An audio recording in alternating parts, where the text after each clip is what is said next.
সবাইকে আমন্ত্রণ কুল স্পোর্টস 24 শিরোনাম শুনছিলেন, সাথে আছি আমি জহির সাগর। শুরুতেই জানাবো ক্রিকেটের খবর। ড্রয়ের পথে গল টেস্ট, চতুর্থ দিন শেষে 187 রানে লিড নিয়েছে বাংলাদেশ। দ্বিতীয় ইনিংসে টাইগারদের সবশেষ সংগ্রহ 3 উইকেটে 177 রান। নাইম হাসানের ফাইফারের পর ব্যাট হাতে আলো ছড়িয়েছেন সাদমান ইসলাম ও নাজমুল হোসেন শান্ত, দুজনেই তুলে নিয়েছেন হাফ সেঞ্চুরি। এদিকে কাল চট্টগ্রামে শুরু হচ্ছে সাদা বলের ক্রিকেটারদের ক্যাম্প। বন্দরনগরীতে খেলবে দুটি প্রস্তুতি ম্যাচ। শ্রীলঙ্কার বিপক্ষে ওয়ানডে ও টি-20 সিরিজের জন্য ক্রিকেটারদের প্রস্তুত রাখছে বিসিবি। পেস ইউনিটকে নিয়ে আশাবাদী কোচ নাজমুল হোসেন। চট্টগ্রামে ভালো করতে মুখিয়ে জাতীয় দলে ফেরার অপেক্ষায় থাকা নুরুল হাসান, নাইম শেখরা। বৃষ্টিস্নাত বিকেলে মিরপুরের একাডেমিতে হাজির ক্রিকেটাররা। ছুটির দিনে তাওহিদ হৃদয়, তানজিদ তামিমদের ব্যস্ততার শেষ নেই। শ্রীলঙ্কায় 2 টেস্টের পর ওয়ানডে ও টি-20 সিরিজ খেলবে বাংলাদেশ। সাদা বলের জন্য ক্রিকেটারদের প্রস্তুত রাখছে বিসিবি। গেল কদিন ঢাকায় দুবেলা করেছে অনুশীলন। শুক্রবার বিকেলে রাজধানী ছেড়েছে ক্রিকেটাররা। বন্দরনগরীতে নিজেদের মধ্যে প্রস্তুতি ম্যাচ। স্পেসিফিক অনুযায়ী যার যেখানে প্রয়োজন ছিল ইমপ্রুভ করার, সেগুলোতে কাজ করেছি। তো আমরা ম্যাচে দুইটা ফোকাস করতেছি, যে অবশ্য ভালো করার অপরচুনিটি নেই, সেটা প্র্যাকটিস ম্যাচ হোক যেখানে হোক, সবাই যাতে এখানে ভালো করে। সাদা বলের সবশেষ সিরিজে প্রত্যাশা পূরণ করতে ব্যর্থ বোলাররা। ক্যাম্পে পেসারদের ভুল ভ্রান্তি নিয়ে কাজ করেছেন কোচিং স্টাফ। লঙ্কা সফরে পেস ইউনিট ঘুরে দাঁড়াবে বলে বিশ্বাস।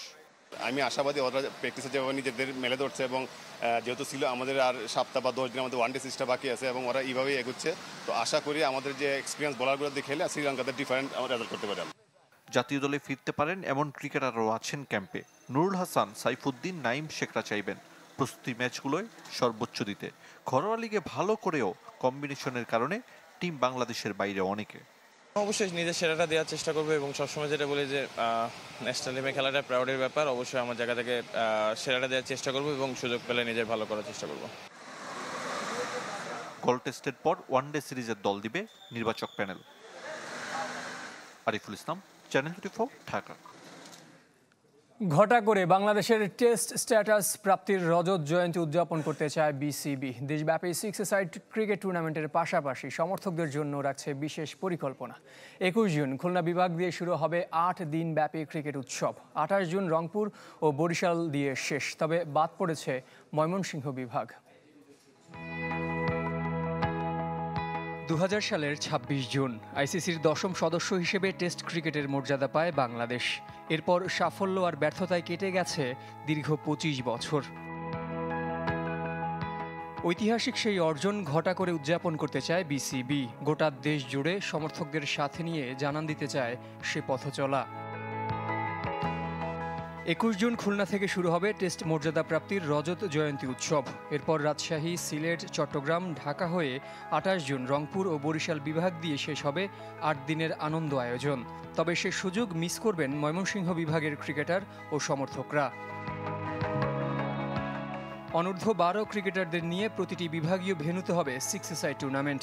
এছাড়াও দিনব্যাপী বিশেষ আয়োজন রাখছে বিসিবি। বোলিং স্পিড মাপার জন্য থাকবে পেসার হান্ট জোন।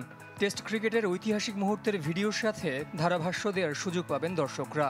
অংশ নিতে পারবেন বল ছুড়ে স্ট্যাম্প ভাঙার মজার খেলাতেও। থাকবে চিত্রাঙ্কন প্রতিযোগিতা। তুলির আঁচড়ে টেস্ট ক্রিকেটের বিশেষ মুহূর্ত ফুটিয়ে তুলতে পারবেন আগ্রহীরা। অভিভাবকরা পাবেন বিনামূল্যে বেসিক কোচিংয়ের সুবিধা। আর সবার জন্যই থাকছে গুড লাক উইশ বোর্ড, যেখানে লিখতে পারবেন টেস্ট নিয়ে বিশেষ বার্তা বা শুভকামনা। জহির সাগর, চ্যানেল 24। 304 ফুড গ্রেড স্টেইনলেস স্টিলে তৈরি, যা নিশ্চিত করে জংবিহীন সিঙ্কের আজীবন নিশ্চয়তা।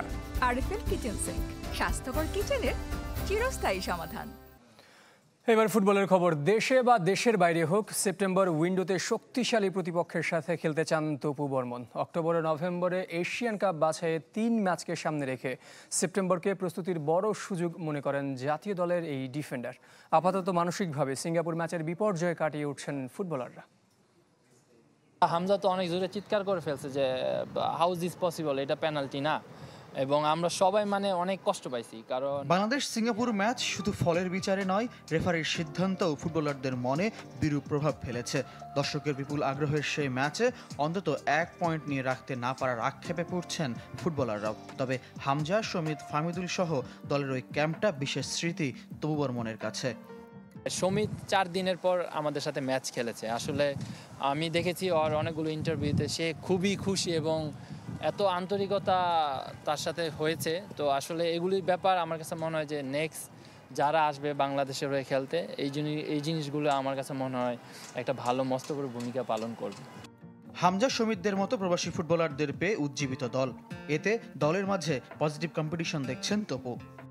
আমার কাছে আপনার পজিটিভ কম্পিটিশন, আপনি যখন আপনার লেভেলের এবং আপনার লেভেলের ভালো প্লেয়ারদের সাথে আপনি টিমে থাকবেন এবং আপনি প্র্যাকটিস করবেন, ডেফিনেটলি আপনার ওই জায়গা থেকে ইমপ্রুভ করতে হবে। এশিয়ান কাপে নাম লেখানোর সুযোগ এখনও টিকে আছে বাংলাদেশের। বাছাইয়ে এবছর আছে আর 3 ম্যাচ, অক্টোবরে হংকংয়ের সাথে 2টি আর নভেম্বরে ভারতের সাথে হোম ম্যাচ। সে ম্যাচগুলোর প্রস্তুতির জন্য সেপ্টেম্বর উইন্ডোকে ভালোভাবে কাজে লাগাতে চান তপু। আমরা তো তার আগে থেকেই শুনতে পেরেছি মনে হয় যে ইউরোপের কোনো একটা টিমের সাথে খেলবে বা আমাদের সাউথ জোনের বাইরে একটা স্ট্রং প্রতিপক্ষের সাথে আমরা খেলতে পারি, এরকম একটা আওয়াজ শুনেছি। তো আমার কাছে মনে হয় যে একটা স্ট্রং প্রতিপক্ষের সাথে যদি আমরা খেলি তাহলে আমাদের জন্য আরও ভালো হবে। ঘরোয়া ফুটবলে আপাতত বিরতি, ফুটবলাররা ছুটিতে। এএফসি আসরের জন্য শিগগির সবার আগে ক্যাম্প শুরু হবে আবাহনী ও বসুন্ধরা কিংসের। ফয়জুল ইসলাম, চ্যানেল 24, ঢাকা। বিদেশের সম্ভাবনার দুয়ার আরও প্রসারিত বাংলাদেশের ফুটবলার কোচদের। অস্ট্রেলিয়ার একটি ক্লাবে 18 দিন কোচিং করানোর সুযোগ পেয়েছেন গোলরক্ষক কোচ নুরুজ্জামান নয়ন। সোমবার ব্রিসবেন রওনা হবেন তিনি। তবে বিপাকে 3 ফুটবলার কোচ। ইতালিতে 2 ফুটবলারের ট্রায়ালের সুযোগ এসেছে, তবে এখনও ভিসা অ্যাপয়েন্টমেন্ট না পাওয়ায় এই সম্ভাবনা রূপ নিচ্ছে শঙ্কায়। দেশে যখন প্রবাসী ফুটবলারদের আশার মিছিল, তখন বিদেশে সম্ভাবনার দুয়ার খুলছে দেশের ফুটবলার কোচদের। বসুন্ধরা কিংসের গোলরক্ষক কোচ নুরুজ্জামান নয়ন যাচ্ছেন অস্ট্রেলিয়া। দেশের ঘরোয়া ফুটবলে আপাতত ছুটি, তাই অস্ট্রেলিয়ার প্রথম বিভাগের ক্লাব ওয়েলস এফসিতে 18 দিন নিজের অভিজ্ঞতা শেয়ার করবেন বাংলাদেশ দলের সাবেক এই গোলরক্ষক কোচ। নিশ্চয়ই জানেন যে আমি অস্ট্রেলিয়া থেকে গোলকিপিং লেভেল 2 করেছি এবং সেইখানে আমার যে ইনস্ট্রাক্টর ছিলেন ডিনমে, উনি হচ্ছে সেটার হেড অফ গোলকিপিং। সো আমার কাছে মনে হয় যে তার সাথে কাজ করা এবং তার সাথে সার্বক্ষণিক ফুটবল নিয়ে আলোচনা করা বা বিশ্লেষণ করা, এটা আমার জন্য একটা বাড়তি বলবো যে প্রাপ্তি। ব্রিসবেনে ওয়েলস এফসির সিনিয়র বয়সভিত্তিক এবং নারী দলের সাথেও কাজ করবেন নয়ন। বাংলাদেশের একমাত্র এএফসি গোলকিপিং ডিপ্লোমাধারী কোচ তিনি। আপনাকে আপডেট করতে হলে কোনো ক্লাবের সাথে কিছুদিন কাজ করা অথবা কোনো সেমিনারে, ওয়েবিনারে, এই ধরনের কাজে আপনাকে অ্যাটেন্ড করতে হবে। আরেক সুখবর পেয়েও শঙ্কায় বাংলাদেশের 3 ফুটবলার কোচ। দেশের সাবেক গোলরক্ষক তাইব আহমেদের ছেলে সাব্বির আহমেদ, যিনি নিজেও গোলরক্ষক, তার সুযোগ এসেছে ইতালিতে ট্রায়াল দেওয়ার। তার সাথে ডিফেন্ডার শিফাত শাহরিয়ার এবং কোচ আব্দুর রাজ্জাকেরও ইতালি যাবার কথা। তবে এখনও ভিসার অ্যাপয়েন্টমেন্ট না মেলায় 3 জনই যেতে না পারার শঙ্কায়।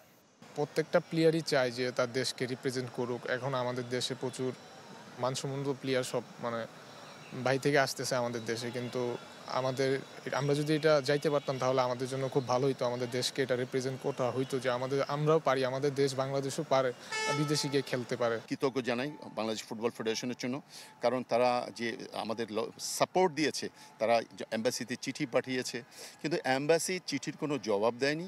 আর একটা হলো এম্বাসির আমাদের যে অ্যাপয়েন্টমেন্ট, ভিসা অ্যাপয়েন্টমেন্ট, এটার এখনও সুযোগ দেয়নি, যার দরুন আমাদের এই প্রোগ্রামটা যাওয়া হচ্ছে না। 27 জুন থেকে 8 জুলাই ইতালিতে বিভিন্ন দেশের ফুটবলারদের সাথে ক্যাম্পের সূচি সাব্বির, শিফাতদের। বিমান ভাড়া ছাড়া কোনো খরচ নেই তাদের, অপেক্ষা শুধু ভিসার। ফয়জুল ইসলাম, চ্যানেল 24, ঢাকা। এশিয়ান কাপ আর্চারিতে স্বর্ণ পদক জিতলেন বাংলাদেশের আব্দুর রহমান আলিফ। সিঙ্গাপুরে রিকার্ভ ব্যক্তিগত ইভেন্টের ফাইনালে জাপানের মিয়াতা গাকুতোকে 6-4 সেট পয়েন্টে হারিয়েছেন তিনি। আন্তর্জাতিক ক্যারিয়ারে এটি আলিফের প্রথম স্বর্ণ পদক। এই জয়ে দ্বিতীয় বাংলাদেশি আর্চার হিসেবে এশিয়ার স্বর্ণ পদক জিতলেন তিনি। তার আগে এই অর্জন ছিল রোমান সানার। এশিয়া কাপ আর্চারির দ্বিতীয় লেগে নারী পুরুষ মিলিয়ে বাংলাদেশ থেকে এবার প্রতিনিধিত্ব করেছেন 11 জন।